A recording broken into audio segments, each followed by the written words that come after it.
कहानी की शुरुआत 1940 में इटली से होती है, जब इटली सेकेंड वर्ल्ड वॉर में प्रवेश करता है। यहाँ पर हम एक 12 साल के लड़के को देखते हैं जिसका नाम रेनातो होता है। उसके पिता रेनातो को लेकर साइकिल खरीदवाने लाते हैं, जिसके बाद वो साइकिल लेकर टाउन में घूमने के लिए निकल जाता है और फिर अपने दोस्तों के पास आता है। रेनातो के दोस्त उसकी साइकिल देखकर बहुत खुश होते हैं। तभी उनका एक दोस्त कहता है वो आ रही है, इसलिए सब बैठ जाओ। सभी लड़के बैठ जाते हैं। रेनातो समझ नहीं पाता कि कौन आने वाली है। तभी उनके पास से टाउन की सबसे खूबसूरत महिला गुजर रही होती है, जिसका नाम मलेना होता है। रेनातो उसको देखकर पागल सा हो जाता है, मानो वो उससे अट्रैक्ट हो गया हो। वो मलेना को देखता ही रह जाता है और अपनी नजर उस पे से हटा नहीं पाता है। फिर रेनातो अपने दोस्तों के साथ साइकिल लेकर मलेना का पीछा करने लगता है। मलेना के पिता अकेले रहते हैं, जो कि एक स्कूल में टीचर होते हैं, जिनको सुनाई नहीं देता था, और रेनातो अपने दोस्तों के साथ उसी स्कूल में पढ़ता था। मलेना की शादी हो चुकी है, पर उसका पति ज्यादातर बाहर ही रहता है क्योंकि वो आर्मी में है। मलेना बहुत ज्यादा खूबसूरत होती है, जिस वजह से टाउन के सभी मर्द उसे पाना चाहते हैं। उसकी एक नजर पाने को वो लोग बेकरार होते हैं, पर टाउन की औरतें उससे जलती थी और उसके जैसा सुंदर बनना चाहती थी। इसके बाद हम रेनातो को देखते हैं, जो कि स्कूल में होता है, जहां उसके मन में बार बार मलेना का ख्याल आ रहा होता है, जिस वजह से वो पढ़ाई में ध्यान नहीं दे पाता है। फिर स्कूल खत्म होने के बाद रेनातो साइकिल लेकर मलेना के घर जाता है और सड़क की दूसरी ओर बैठकर घर से उसके निकलने का इंतजार करने लगता है। तभी मलेना घर से बाहर आती है और रेनातो को अपने पास बुलाती है और उसे पैसा देकर सिगरेट लाने को कहती है। रेनातो मलेना को घूरे जा रहा होता है। इसी बीच वो अपनी इमेजिनेशन से बाहर आ जाता है और वो वहीं पर बैठा होता है। इसके बाद रेनातो घर जाकर अपने पिता की पैंट चोरी करके टेलर के पास जाता है और उसे अपने नाप को पहनने के लिए बनवाने को देता है। पर जब ये बात उसके पिता को पता चलती है तो वो रेनातो को बहुत डांटते हैं और कहते हैं कि तुम्हारी उम्र अभी हाफ पैंट पहनने की है। यहाँ रेनातो ये जानते हुए भी कि मलेना शादीशुदा है, वो उस पर नजर रखने लगता है। वो रात में चुपके से पेड़ पे चढ़कर खिड़की के छोटे होल से उसके कमरे में देखने लगता है। वो दिन रात मलेना को फॉलो करने लगता है। एक दिन रात में रेनातो मलेना को छुपकर उसके कमरे में म्यूजिक सुनते हुए डांस करते हुए देखता है। वो उसे अच्छे से देखे जा रहा होता है। मलेना इस बात से बिल्कुल अनजान होती है कि कोई उस पर नजर रख रहा है। अगले दिन रेनातो म्यूजिक शॉप से कैसेट खरीदता है और रात में वही गाना सुनता है जो मलेना कल रात सुन रही थी।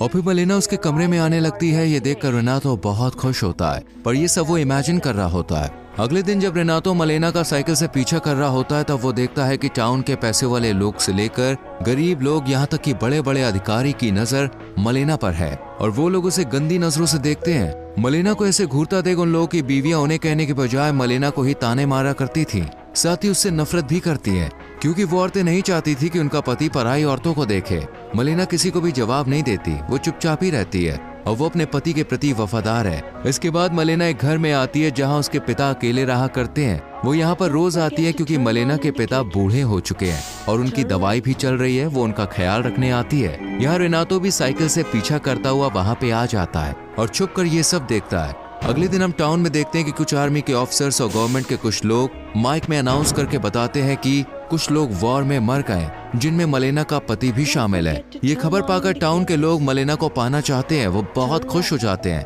क्योंकि अब वो विधवा हो चुकी है। वहाँ मलेना अपने पति की मौत से दुखी हो जाती है। वो अपने पति से बहुत प्यार करती थी, पर उसके जाने के बाद वो अब अकेली हो चुकी थी, इसलिए वो अपना घर छोड़कर अपने पिता के साथ उनके घर पर रहने लगती है। रेनातो मलेना के घर के बाहर से उसे देख रहा होता है, जो कमरे में रो रही होती है। कुछ दिन के बाद जब मलेना अपना कपड़ा सुखा रही होती है, तब रेनातो चुपके से उसके कपड़े चुरा कर भाग जाता है और रात में कपड़े को हाथ में लिए मलेना के ख्यालों में खो जाता है। अगली सुबह जब उसके पिता रेनातो के पास वो कपड़ा देखते हैं तो वो उस पर बहुत चिल्लाते हैं और उसकी माँ उसे बहुत मारती है। फिर उसके पिता रेनातो को कमरे में बंद कर देते हैं। ऐसे ही 3 दिनों तक रेनातो कमरे में बंद रहता है और वो खाना पीना भी छोड़ देता है, जिस वजह से उसकी तबीयत भी खराब हो जाती है। तब रेनातो के पेरेंट्स डॉक्टर को बुलाते हैं। तब डॉक्टर चेक करने के बाद कहते हैं कि उसे टाइम पर खाना खाना होगा और उसे खुली हवा में जाना होगा। इसके बाद रेनातो साइकिल लेकर निकल जाता है। यहाँ पर वो देखता है कि मलेना के खिलाफ टाउन की महिलाएं अफवाहें फैलाती हैं कि वो पराये मर्दों के साथ गुलछर्रे उड़ाती है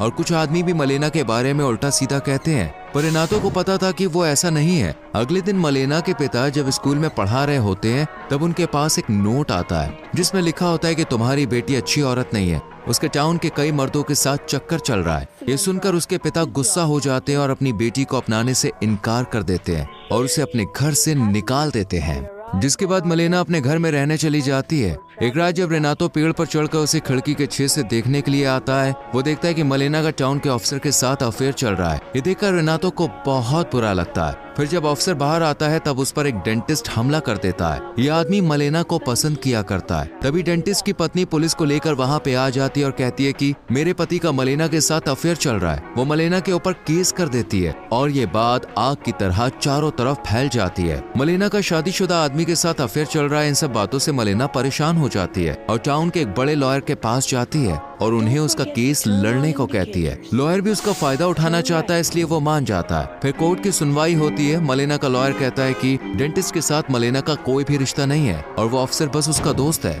मलेना का वकील केस जीत जाता है। इसके बाद मलेना का लॉयर उसके घर आता है, तब मलेना उसे उसकी फीस देती है और लॉयर की फीस बहुत ज्यादा होती है। इसका फायदा उठाकर लॉयर उससे अपना काम निकलवा लेता है। ये सब रेनातो छुप कर देखता है और इस बीच वो पेड़ से गिर जाता है और उसका एक हाथ टूट जाता है। इसके बाद से मलेना लॉयर से मिलने लगती है क्योंकि उसे अब कोई भी काम नहीं मिल रहा था और उसे अपना खर्चा निकालने के लिए लॉयर की बात माननी पड़ती है, जो उसका सारा खर्च उठाता है। पर इस रिश्ते के बारे में जब लॉयर की माँ को पता चलता है तो वो उसे डांटती है और कहती है कि तुमने हमारा नाम मिट्टी में मिला दिया। ये सब सुनकर लॉयर मलेना से अपना रिश्ता तोड़ देता है। इसके बाद से मलेना बिल्कुल अकेली हो गई होती है। मलेना को कोई भी काम देने को रेडी नहीं होता है और उसके पति की वजह से जो पेंशन मिलती थी वो भी अब बंद हो चुकी होती है। मलेना एक रात अपने बालों को काट कर छोटा कर लेती है क्योंकि वो सोचती है कि टाउन के लोग बिना कुछ करे ही उसके बारे में बुरा सोचते हैं, तब क्यों ना वो सच में ही बुरी बन जाए। अगले दिन मलेना शहर में अलग रूप में आती है जिसे टाउन के लोग देखते ही रह जाते हैं और वो लोग एक विधवा के बजाय इस रूप में देखकर उससे बहुत खुश होते हैं।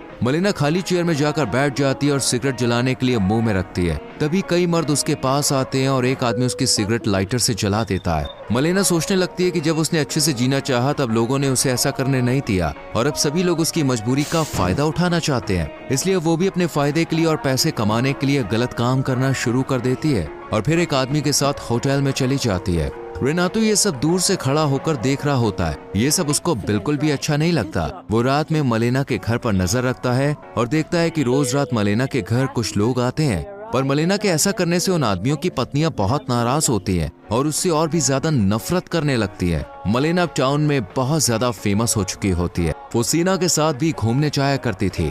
रेनातो ये सब देखकर दुखी रहने लगता है। वो नहीं चाहता था कि वो ऐसा काम करे। वो उसकी मदद करना चाहता था पर वो इतना छोटा है कि उसकी हेल्प नहीं कर सकता है। एक दिन रेनातो मलेना को 2 जर्मन अधिकारियों के साथ देखता है। वो ये चीज बर्दाश्त नहीं कर पाता और बेहोश होकर गिर जाता है। इसके बाद उसकी माँ और बड़ी उम्र की महिलाएं सोचती हैं कि रेनातो पर भूत सवार है, इसलिए वो उसे भूत प्रेत से मुक्ति दिलाने के लिए चर्च के पुजारी के पास ले जाती हैं। इधर सभी महिलाएं मलेना से परेशान हो चुकी थी क्योंकि उनके पतियों के संग उनका रिश्ता खराब होता जा रहा था। इसलिए एक दिन कुछ महिलाएं होटल में घुस जाती हैं जहां मलेना एक आदमी के साथ होती है। वो औरतें मलेना को बाहर खींचकर रास्ते में लाती हैं। वो उसके कपड़े भी फाड़ देती हैं, उसे बुरी तरह से पीटती हैं और उसके बाल तक काट कर खराब कर देती हैं। साथ ही उसकी बहुत इंसल्ट करती हैं और मलेना को वो लोग इस टाउन से जाने को कहती हैं। यहाँ खड़ा हुआ कोई भी आदमी उसे बचाने के लिए नहीं आता है। मलेना के साथ जो भी हुआ उससे मलेना को बहुत बुरा लगता है, पर यहाँ रुककर वो और बेइज्जती नहीं सहन कर सकती थी, इसलिए मलेना शहर छोड़कर चली जाती है।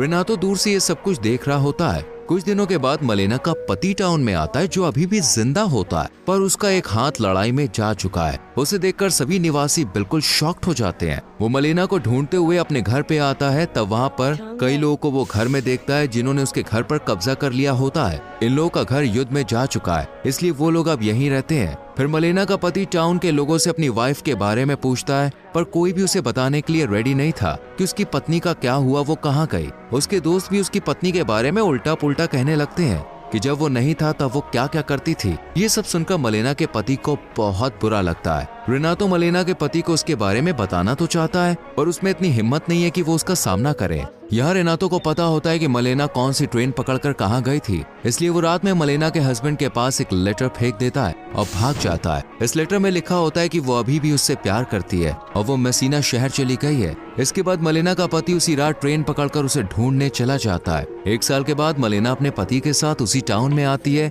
और शहर में चलते हुए आगे बढ़ रही होती है। महिलाएं देखती हैं कि मलेना अभी और भी ज्यादा ब्यूटीफुल दिखती है, पर अभी वो अपने पति के साथ रह रही है, जिससे महिलाओं को ऐसा